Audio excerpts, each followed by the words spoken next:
আসসালামু আলাইকুম প্রিয় দর্শক, অন্য মঞ্চের আলাপচারিতায় আপনাদের সকলকে আমন্ত্রণ জানাচ্ছি। এই মুহূর্তে আমেরিকা তাদের সবচেয়ে বিধ্বংসী নৌবহর নিয়ে ইরানের দরজায় কড়া নাড়ছে। Aircraft carrier, nuclear submarine, B-52 bomber, কিচ্ছু বাদ রাখেনি পেন্টাগন। ডোনাল্ড ট্রাম্পের পরিষ্কার বার্তা, ইরানকে মাটির সাথে মিশিয়ে দেওয়া হবে। সবাই ভাবছে এই বুঝি যুদ্ধ শুরু হলো, সবাই ভাবছে ইরানের শেষ সময় ঘনিয়ে এসেছে। কিন্তু দর্শক, ইরানের সমুদ্রে এখন শুধু আমেরিকার জাহাজ নেই, সেখানে ঢুকতে চলেছে রাশিয়া এবং চীনের আর্মাডা। যুদ্ধটা আর ইরান বনাম আমেরিকা নেই, এটা এখন সরাসরি সুপার পাওয়ারদের সম্মুখ সমরে পরিণত হয়েছে। পরিস্থিতি কতটা ভয়াবহ সেটা আগে একটু বুঝিয়ে বলি। দেখুন, গত কয়েকদিন ধরে পারস্য উপসাগর এবং উত্তর ভারত মহাসাগরে যা চলছে তাকে সোজা বাংলায় বলা যায় বারুদের স্তূপের উপরে বসে আগুন জ্বালানোর চেষ্টা। আমেরিকা তাদের ইতিহাসের অন্যতম বড় নেভাল স্ট্রাইক গ্রুপ সেখানে মোতায়েন করেছে। উদ্দেশ্য পরিষ্কার, ইরানের সুপ্রিম লিডারকে সরানো এবং ইরানের পরমাণু ও মিসাইল প্রোগ্রাম ধ্বংস করা।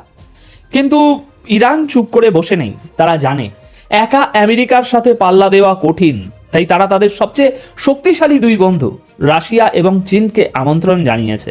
এবং খবর কনফার্ম, বেইজিং এবং মস্কো সেই ডাকে সাড়া দিয়েছে। ম্যারিটাইম সিকিউরিটি বেল্ট এক্সারসাইজের নামে চীন ও রাশিয়ার যুদ্ধজাহাজগুলো এখন ইরানের দিকে ফুল স্পিডে এগিয়ে যাচ্ছে।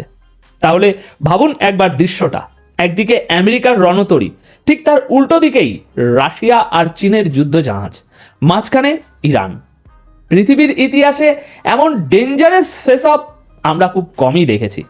আজকের ভিডিওতে আমরা তিনটি অত্যন্ত গুরুত্বপূর্ণ এবং ব্রেকিং বিষয় নিয়ে আলোচনা করব। আজকের প্রথম বড় ব্রেকিং, ইরানের জলসীমায় রাশিয়া ও চীনের এন্ট্রি এবং আসন্ন জয়েন্ট নেভাল ড্রিল। কেন এই মহড়া আমেরিকার জন্য দুঃস্বপ্ন হয়ে দাঁড়িয়েছে, এর পেছনের আসল সামরিক কৌশলটা কি? পুরো ভিডিওটা না দেখলে আপনি বুঝতেই পারবেন না আপনার চোখের সামনে পৃথিবীটা কিভাবে বদলে যাচ্ছে। তাহলে চলুন মূল আলোচনায় যাওয়া যাক। দেখুন, পলিটিক্সে একটা কথা আছে, টাইমিং ইজ এভরিথিং। ইরান যে সময়ে রাশিয়া এবং চীনকে এই মহড়ার জন্য ডেকেছে সেটা এক কথায় জিনিয়াস। আমেরিকা হুমকি দিয়েছে তারা যে কোনো মুহূর্তে ইরানে স্ট্রাইক করবে। কিন্তু এখন সমীকরণটা একটু মিলিয়ে দেখুন। আগামী কয়েকদিনের মধ্যেই ইরানের জলসীমায় উত্তর ভারত মহাসাগরে শুরু হতে যাচ্ছে ইরান, রাশিয়া, চীন যৌথ নৌ মহড়া। এই মহড়া চলবে প্রায় 10 দিন ধরে। এখন প্রশ্ন হলো, এই 10 দিন কি আমেরিকা ইরানে হামলা করার সাহস পাবে? লজিক্যালি ভাবুন, ইরানের জাহাজের পাশেই হয়তো ভাসছে চীনের কোনো ডেস্ট্রয়ার বা রাশিয়ার কোনো ফ্রিগেট।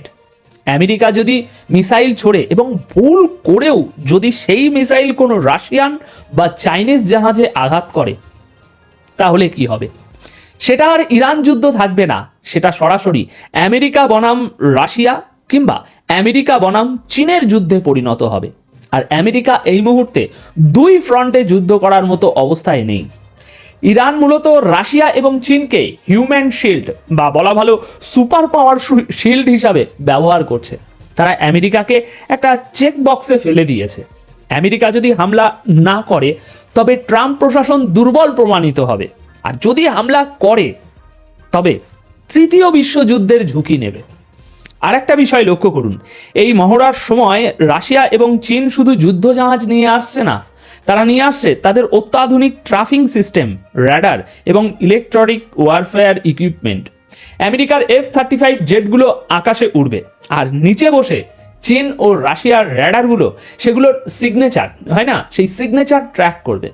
আমেরিকার সামরিক প্রযুক্তির গোপন তথ্যগুলো এভাবে প্রতিপক্ষের হাতে চলে যাওয়া, এটা পেন্টাগনের জন্য একটা বিশাল মাথা ব্যথার কারণ। কিন্তু এখানে একটা বড় কিন্তু আছে, আমেরিকাও বোকা নয়। তারা জানে মহড়া শুরু হলে হাত বাঁধা পড়ে যাবে। তাই আমার আশঙ্কা, মহড়া শুরু হওয়ার ঠিক আগেই, অর্থাৎ চীন ও রাশিয়ার জাহাজগুলো পজিশনে পৌঁছানোর আগেই আমেরিকা কি কোনো সাডেন অ্যাটাক বা সারপ্রাইজ অ্যাটাক করতে পারে? সমীকরণটা কিন্তু অত সহজ নয়, কারণ রাশিয়া এবং চীন অলরেডি তাদের উপস্থিতি জানান দিচ্ছে। তারা আমেরিকাকে সিগন্যাল দিচ্ছে, আমরা দেখছি তোমরা কাতার এবং আরব সাগরে কি করছো। প্রিয় দর্শক, যুদ্ধ শুধু মিসাইল দিয়ে হয় না, যুদ্ধ হয় পকেটের টাকা দিয়ে। আর এখানেই চীন খেলছে তাদের সবচেয়ে বড় মাস্টার স্ট্রোক। আপনারা হয়তো লক্ষ্য করেছেন গত কয়েক মাস ধরে বিশ্ববাজারে সোনার দাম পাগলের মতো বাড়ছে। কেন? কারণ চীন উন্মাদ হয়ে সোনা কিনছে। সাধারণ মানুষ সোনা কিনছে না, চীনের সরকার কিনছে, চীনের সাধারণ জনগণ কিনছে। কিন্তু চীন এই টাকা পাচ্ছে কোথায়? এটাই হলো আসল খেলা। চীন এতদিন আমেরিকার ট্রেজারি বন্ড বা ঋণপত্র কিনে রেখেছিল, মানে সহজ কথায় আমেরিকাকে ধার দিয়ে রেখেছিল। এখন চীন সেই বন্ডগুলো ধপধপ ধপধপ করে বিক্রি করে দিচ্ছে। অর্থাৎ আমেরিকার ঋণ আমেরিকার মুখের উপর ছুঁড়ে মারছে এবং সেই টাকা দিয়ে সোনা কিনে স্টক করছে। আর এর ফলে কি হচ্ছে? 1, আমেরিকার বন্ড মার্কেটে ধস নামছে। 2, ডলারের মান এবং বিশ্বাসযোগ্যতা কমছে। 3, সোনার দাম আকাশচুম্বী হচ্ছে, যার ফলে বিশ্ব অর্থনীতিতে একটা অস্থিরতা তৈরি হচ্ছে। চীন আমেরিকাকে বোঝাচ্ছে, তুমি ইরানে মিসাইল মারবে, ঠিক আছে, আমরা তোমার অর্থনীতিতে মিসাইল মারব। আমেরিকা চাইলেও এখন চীনের বিরুদ্ধে পূর্ণ মাত্রার যুদ্ধে যেতে পারছে না, কারণ তাদের অর্থনীতি কিছুটা হলেও চীনের হাতে জিম্মি। আবার সোনা কেনার এই হিড়িকের কারণে ভারত, বাংলাদেশ, মধ্যপ্রাচ্য, এমনকি ইউরোপের গোল্ড মার্কেটেও অচল হয়ে যাচ্ছে। সাধারণ মানুষ সোনা কিনতে পারছে না, ব্যবসায়ীরা হাত গুটিয়ে বসে আছে। চীন ইচ্ছে করেই এই গ্লোবাল ক্রাইসিস তৈরি করছে আমেরিকাকে চাপে রাখার জন্য। তাই এটা একটা এখন সাইলেন্ট ওয়ার। একদিকে ইরানের বর্ডারে যুদ্ধ জাহাজ, অন্যদিকে ওয়াল স্ট্রিটে সোনার যুদ্ধ। আমেরিকাকে আসলে চারিদিক থেকে ঘেরাও করা হচ্ছে। এখন প্রশ্ন হলো, এত সবের পরেও কি ইরান নিরাপদ? রাশিয়া আর চীন কি সত্যি ইরানকে বাঁচাতে পারবে? এখানেই আমি আপনাদের একটা কঠিন সত্য মনে করিয়ে দিতে চাই। ইতিহাসের দিকে তাকান।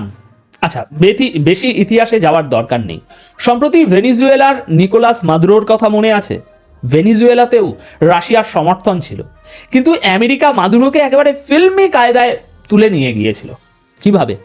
বাইরে থেকে হামলা করে নয়, তারা ভেনিজুয়েলার আর্মি চিফ, ইন্টেলিজেন্স চিফ এবং জেনারেলদের ডলার দিয়ে কিনে নিয়েছিল।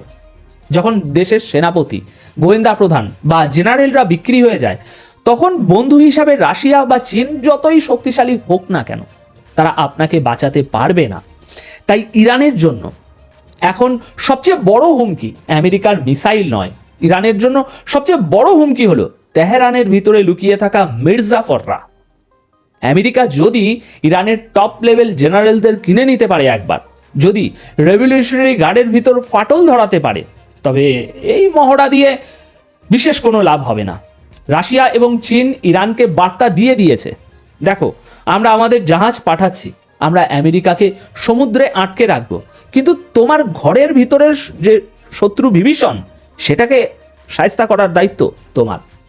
ইউক্রেন যুদ্ধের সময় ইরান রাশিয়াকে ড্রোন দিয়েছে, মিসাইল দিয়েছে। ইরান নিজের ঘাড়ে অনেক বড় ঝুঁকি নিয়েছে শুধুমাত্র রাশিয়াকে জেতানোর জন্য। এখন তাই ইরানের দাবি, আমরা তোমার জন্য রক্ত দিয়েছি, এখন আমার দরজায় যখন যমদূত দাঁড়িয়ে, তখন তোমাকে আমার পাশে দাঁড়াতেই হবে। যদি রাশিয়া এবং চীন এই মুহূর্তে ইরানকে রক্ষা করতে ব্যর্থ হয়, যদি আমেরিকার চাপে ইরান ধ্বংস হয়ে যায়, তবে মনে রাখবেন, আগামীকাল কেউ আর বেইজিং বা মস্কোকে বিশ্বাস করবে না। সৌদি আরব, কাতার, তুরস্ক সবাই বুঝে যাবে যে বিপদের সময় চীন, রাশিয়া কাউকে বাঁচাতে আসে না। তাই সবাই বাধ্য হয়ে আমেরিকার পায়েই আবার মাথা নত করবে। তাই এই যুদ্ধটা ইরানের অস্তিত্ব রক্ষার যুদ্ধ যতটা, তার চেয়ে বেশি চীন ও রাশিয়ার বিশ্বাসযোগ্যতা রক্ষার যুদ্ধ। পরিস্থিতি এখন সুতোর উপরে ঝুলে আছে। একদিকে ট্রাম্পের হুঙ্কার এবং আমেরিকার বিশাল রণতরী, অন্যদিকে রাশিয়া ও চীনের এই নেভেল ড্রিল এবং গোল্ড ওয়ার। মাঝখানে ইরান দাঁড়িয়ে আছে এক অনিশ্চিত ভবিষ্যতের দিকে তাকিয়ে। আগামী 10-15 দিন বিশ্ব রাজনীতির জন্য অত্যন্ত ক্রিটিক্যাল। এই মহড়া চলাকালীন যদি একটাও ভুল হয়, একটা মিসাইল যদি ভুল জায়গায় ল্যান্ড করে, তবে আমরা এমন এক যুদ্ধের সাক্ষী হব যা আমাদের এই চেনা পৃথিবীকে অচেনা করে দেবে। দর্শক, ইরান কি পারবে তার ভেতরের গদ্দারদের সাফ করতে? আপনার কি মনে হয়, আমেরিকা কি সত্যি রাশিয়া ও চীনের উপস্থিতিতে ইরানে হামলা করার সাহস দেখাবে? নিচে কমেন্ট সেকশনে আপনাদের মতামত অবশ্যই জানাবেন। আমি প্রতিটি কমেন্ট পড়ার অপেক্ষায় থাকব। আর হ্যাঁ, জিওপলিটিক্সের এমন আনকাট বিশ্লেষণ যদি রেগুলার পেতে চান তবে এখনই চ্যানেলটি সাবস্ক্রাইব করে বেল আইকনটি চেপে দিন, শেয়ার করুন আপনার বন্ধুদের সাথে, তাদেরও সত্যটা জানার সুযোগ করে দিন। দেখা হবে পরের ভিডিওতে, ততক্ষণ পর্যন্ত ভালো থাকুন, সুস্থ থাকুন। ধন্যবাদ আপনাদের সকলকে।